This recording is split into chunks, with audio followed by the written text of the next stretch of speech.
So here we go, 5 unlikely homers.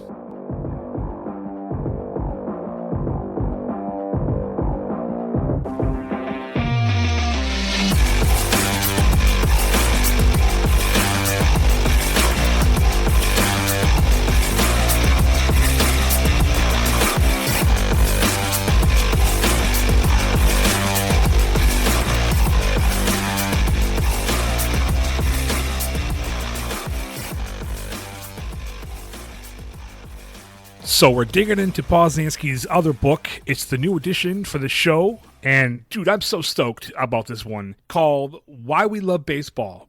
This one is right in my wheelhouse. I mean, right out of the gate in his introduction of the book, I feel like Joe Paz really captures the essence of what baseball fans love about the game, which is really a little bit of everything.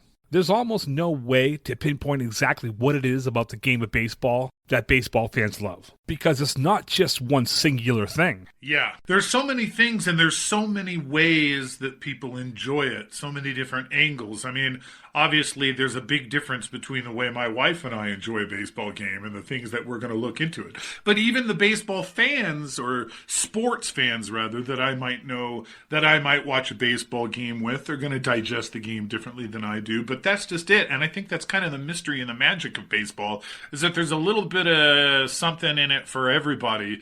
But in this book, Joe Poznanski, who we're so impressed with his Baseball 100, we wanted to focus on this work as well, which we thought would be some really heavy moments that, not heavy moments, but heavy-duty good baseball moments that we wanted to talk about. And so he really sets the table well for that.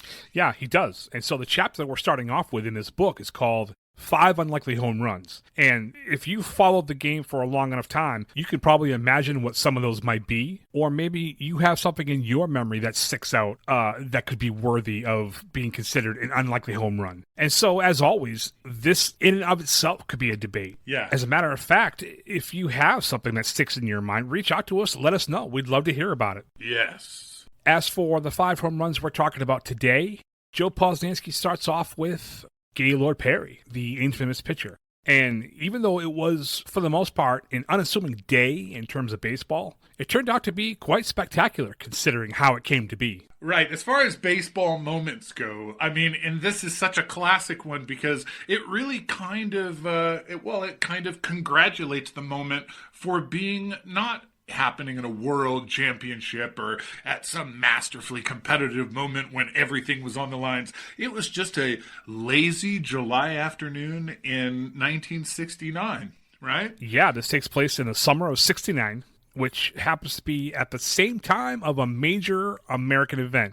And so to tie this home run into that major event, we have to go back to 1962, right, Leroy? Yeah. Yeah, you know, Gaylord Perry hit the Major League Baseball scene in 1962, right? And he took batting practice before his second career ever start with the San Francisco Giants, right? And he was actually, you know, he was taking some hacks. He was not doing so bad. And one of the batting coaches joked to Alvin Davis, or was it Alvin Dark? I can't remember the manager's name.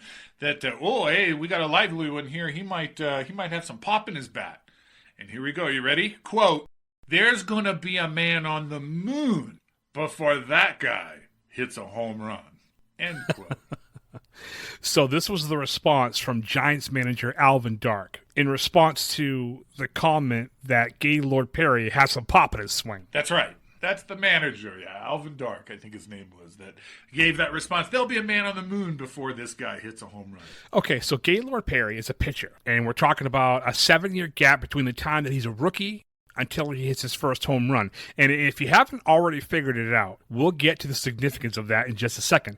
But let's hammer home exactly how little pop he really had, because he had opportunities. He had about 180 or so pitching starts from his rookie season all the way to July of 69. Yes. And Gaylord Perry, obviously known for his masterclass of deception and shenaniganry and varied pitch deliveries and timings and different sweeping movements to really be a Hall of Fame pitcher. But, you know, obviously nothing with the bat. However, he did play in the National League where you did get your reps. Every once in a while you had to take a bat. And 7 years, from 62 to 69, he had never hit a home run. Now, Leroy, I know he was a National League guy, but when did the AL bring in the DH? Was it in the 70s? 1971. That's my... And I'm going to, while we're talking here, I'm going to fact check it. But... All right. Yeah, fact check that real quick. I mean, it's not really relevant, but I was just curious. But let's say you're right. Let's say that it was 1971. And the DH was first implemented in the American League in 1973. Okay, 73. So even a couple years later. But, I mean, again, irrelevant because Perry was an NL guy. But my point in that is that both the American League and the National League, all the pitchers had to bat during the entirety of the 1960s. That's right. Everybody was hitting. Okay. And so you got to figure a starting pitcher is going to get, 2 to 3 at-bats per game. Yeah. Maybe he gets a pinch hit in his third at-bat, I guess. Yeah, if you're a starter, you'll get a couple at-bats for sure, maybe pinch hit on the third one. But yeah, okay. So over the course of 7 years and 180 starts, getting a couple of at-bats per game. And remember, he pitched a pretty good amount of complete games. So there were some games where he was definitely getting 3 at-bats. Over 7 years, that's ballpark 500 at-bats. Yeah, something like that. And in all of those at-bats, in all of those starts, in all of those years, he never once hit a home run. Nope. Until... Until... July 20th, 1969, at 1:17 p.m. Whoa, okay. 1:17 p.m. That's pretty specific. Tell us what the importance of the time of his at-bat was all about. Well, that's important.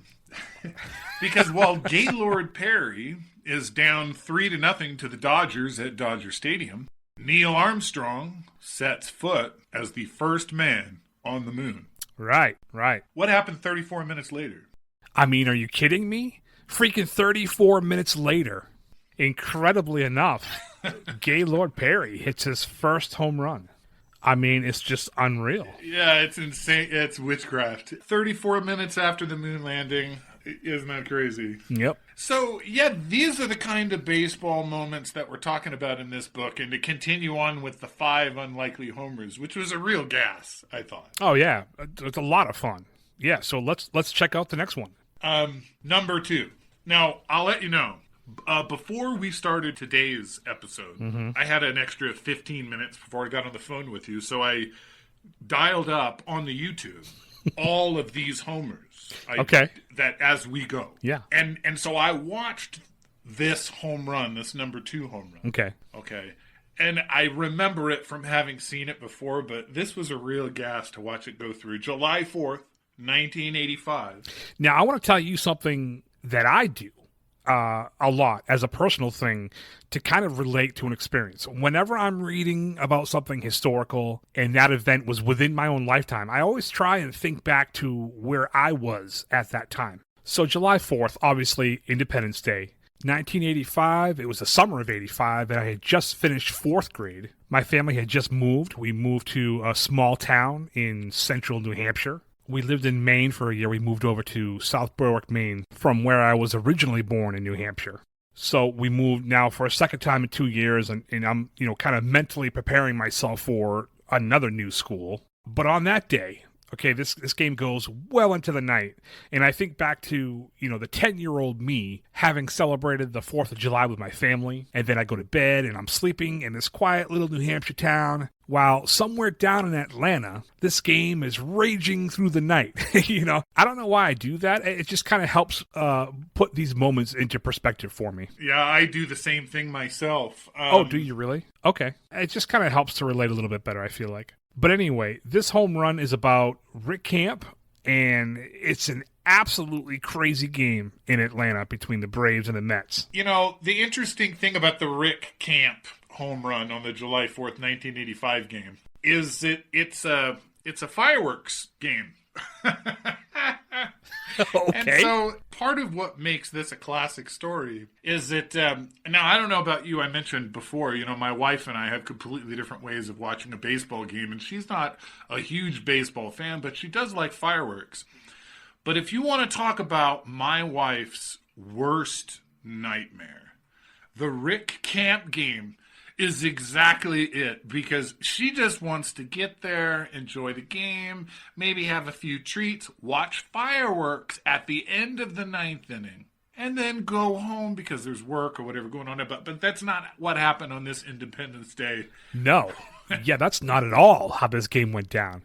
So what you're saying is she doesn't want to sit through the equivalent of 2 baseball games. No, she does not want to stay waiting for fireworks. Hopefully it'll be next inning. Oh, hopefully it'll be next inning until the 18th inning. Yeah, the 19th, actually. The home run in question here, it happened in the 18th, but that game went 19 innings. It was like 3:30, 4 o'clock in the morning, I think. Well into July 5th.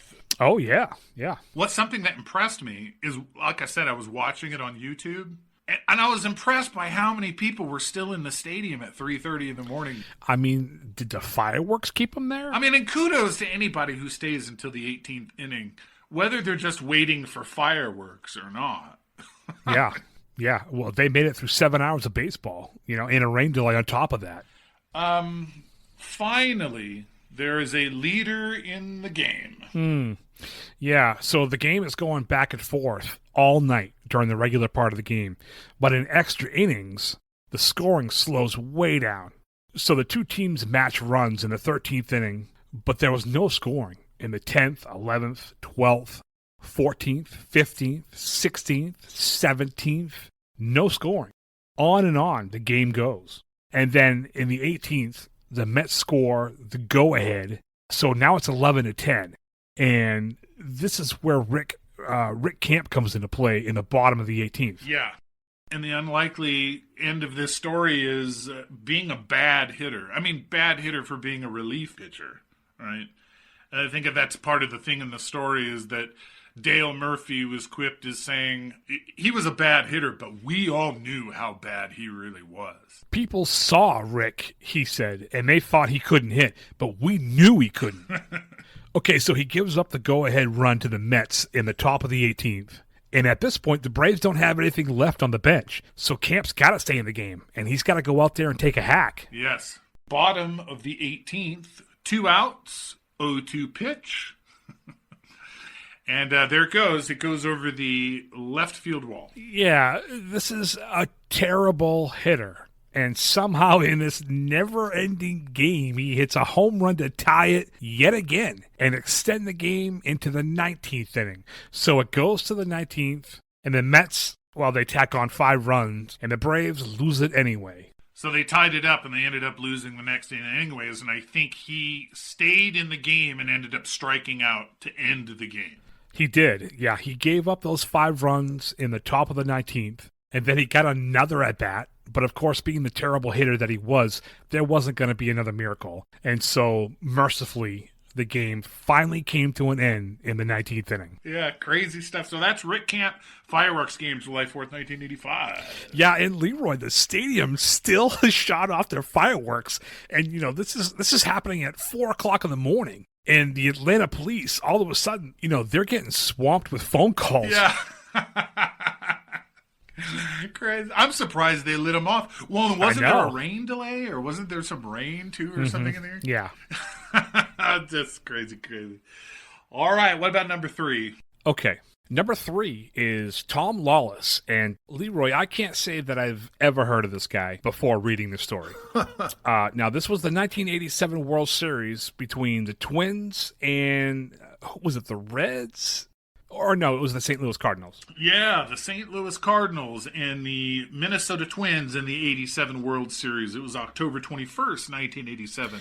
That was a great World Series, by the way. Oh, yes. Of course, the Twins had one of the most likable guys, the late, great Kirby Puckett. I loved Kirby Puckett, Gary Gaetti, Kent Urbeck. Great players. Mark Portugal, Frank Viola. Yeah. And Steve Carlton was wrapping up his career there at that time. Now, as an outsider, not being a Twins fan, I was pulling for them that year. They were a fun team to watch. I really loved that team. But nevertheless, when they were playing in St. Louis, Cardinals had a moment. Utility infielder Tom Lawless, who had 3 career home runs to his name at that time, came up and he hit it out. One of the things that's remarkable about the home run is I guess it had one of the craziest bat flips ever. Yeah, this is one that I did check out on YouTube, and that bat flip was crazy. It was funny to watch, especially seeing a guy that's not a home run hitter kind of get carried away a little bit. Yeah. And that was back in the unwritten rules days where I think I was reading on the side that even Gary Gotti had said, well, that was quite a bat flip. I'd be watching out for myself the next time I got up. So he wasn't trying to showboat. It's just that Tom Lawless even said after the game, I'm sorry, I didn't mean to hurt anybody's feelings with the bat flip. I'm sorry, that's just never happened to me before. Yeah. I think it more surprised him more than anything. Yeah, in stunned, stoic silence, like in disbelief that it could possibly... And I love this, too. There's a little bit of a side story here. Tom Lawless was such a bad hitter that one time Tom Hume, a pitcher for the Phillies, walked him, and 2 days later, Hume was released. They just cut him. Oh, yeah. That's right. Like, if you can't... Now, that could just be a coincidence. Well, it couldn't have helped. No, that's for sure. Couldn't have helped. All right, number 4 is Al Weiss. And this is one of those stories where a mediocre guy catches fire for like 5 minutes. And it happens at the exact right moment. He plays inexplicable baseball in the '69 World Series, and the Baltimore Orioles could not get him out. Yeah, October 16th, 1969. The Miracle Mets. Now, part of the reason that this is an unlikely homer isn't just because, like Tom Lawless, before him, he wasn't much of a power hitter. He'd hit 2 all year. But I think one of the reasons that this was a unlikely homer might just be based in it was an unlikely series altogether because the Miracle Mets were even there, right? Yeah, I think you're right. You've got an unlikely guy, Al Weiss, who really was more of a defensive guy. He wasn't on the team to provide any offense. And so he's an unlikely player on an unlikely team, both of which were overachieving at the time. The Mets beat out the Cubs in the Eastern Division late in the season when the Cubs kind of fell off late. And then the Mets beat the Braves in the NLCS. Then they pretty much manhandled a really good Baltimore team. That Orioles team won 109 games that year. Yeah. Now, if you don't know the situation, the Orioles were leading by 1 going into the 7th. And you're talking about Game 5. This is Game 5, yeah. And, Al Weiss was a defensive-minded infielder, like you said. He had very little, if any, pop at all.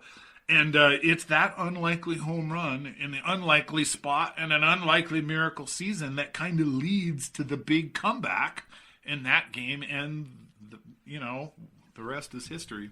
And Al Weiss, being a man of few words, didn't say anything about his home run after the game. But his teammate Bud Harrelson did. Yeah, the legendary Bud Harrelson said when he hit that one, we knew that we had him.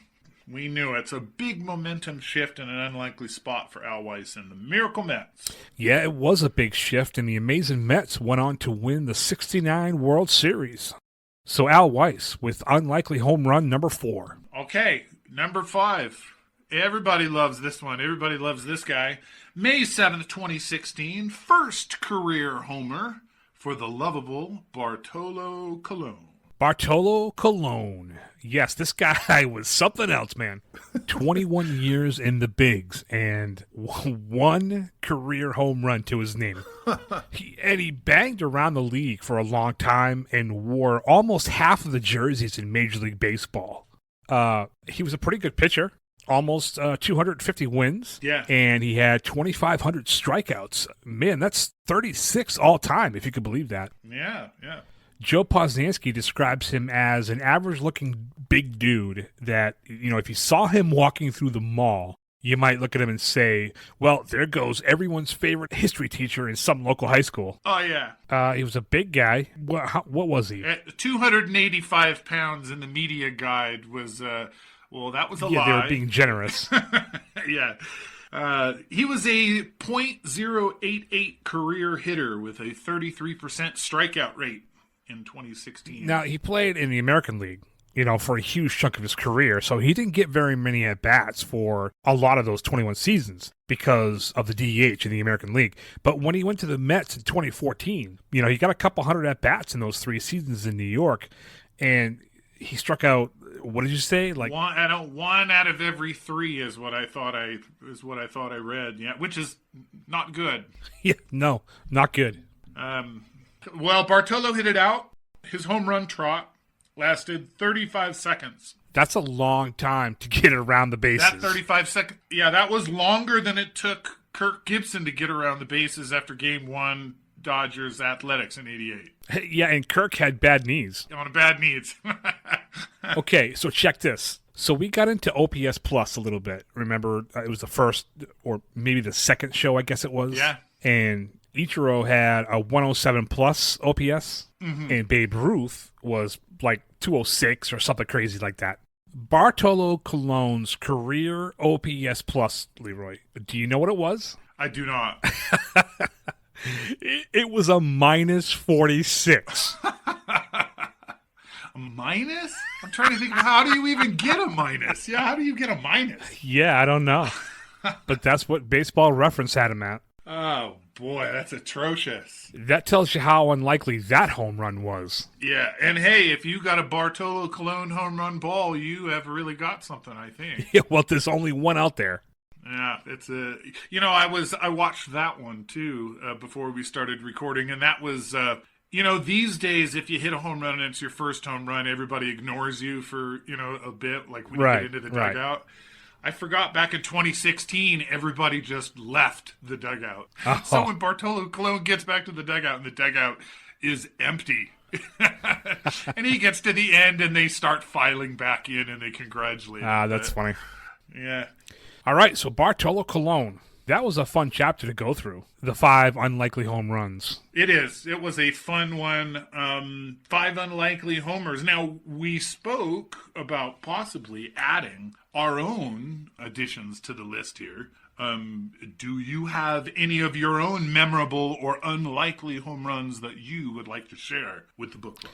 Oh, for sure. There's a few home runs that I could think of, but I'll go with just one, seeing as how this one in particular, for me, stands head and shoulders above any others. And it's more of a memorable home run to me, not so much unlikely. But the 2003 ALCS was such a great series, and it went the distance. Game 7, and Game 7 went into extra innings. So this was a pretty fierce duel between Boston and New York. And Aaron Boone's home run off Tim Wakefield in the bottom of the 11th inning, a walk-off home run which sent the Yankees to the World Series. Oh, yeah. Aaron effing Boone. Yeah, exactly. A place alongside Bucky Dent. Yeah. Aaron Boone is to guys my age what Bucky Dent is to guys in their 60s. Yeah. But to me, I think this will always be the most indelible baseball moment of my lifetime. Yeah. That was that was a great year. That was a great stretch for the Yankees-Red Sox rivalry. It's lost a little bit of its edge lately. Yeah, it really has. Honestly, I think a lot of it had to do with Boston not winning for all those years, that it made the rivalry so intense. And then once they finally reached the top of the mountain, the bitterness between the two teams just kind of seemed to cooled off a little bit, Yeah. So anyway, that's my most memorable home run. What about you? What you got? All right. Well, I had 2, actually. Okay. And and keeping them along with the theme of memorable for me, of course, but unlikely, right?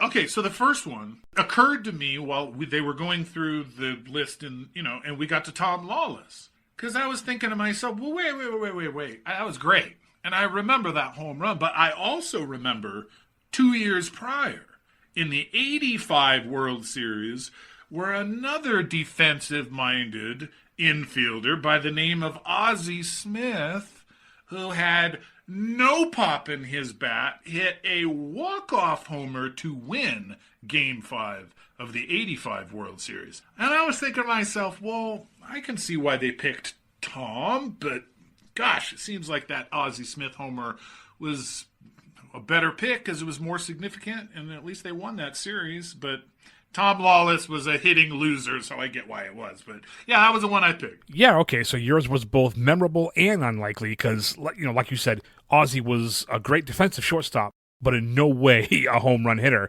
And so for him to win a World Series game, yeah, quite the memory. Yeah, well, Ozzie Smith, not that great of a power hitter, hitting a walk-off homer. Mm-hmm. Now I had another one, and this was not in my lifetime. All right.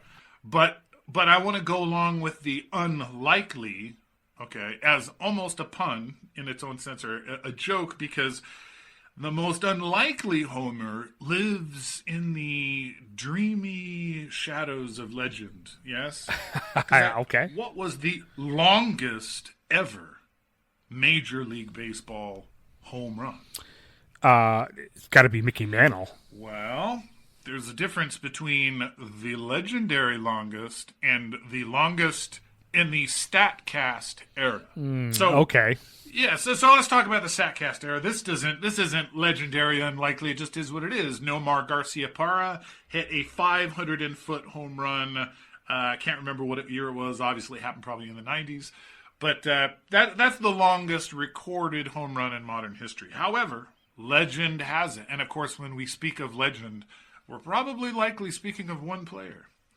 The great Babe Ruth in 1921 allegedly hit a 575-foot home run, which is why I include it not only as memorable, but unlikely as well, because I'm calling bullshit on that, John.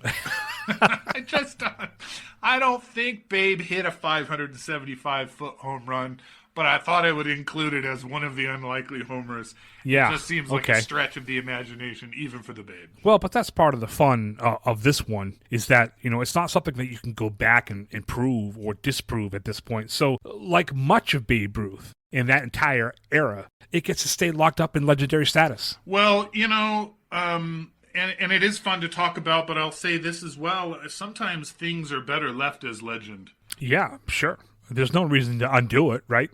And it keeps a part of the mystique about the past and about the game. Okay, well, that was fun. Good segment. 5 unlikely homers from Joe Posnanski's Why We Love Baseball. For more segments like this, check out our full episodes on any podcast platform. We are the Baseball Book Club. Thanks for listening.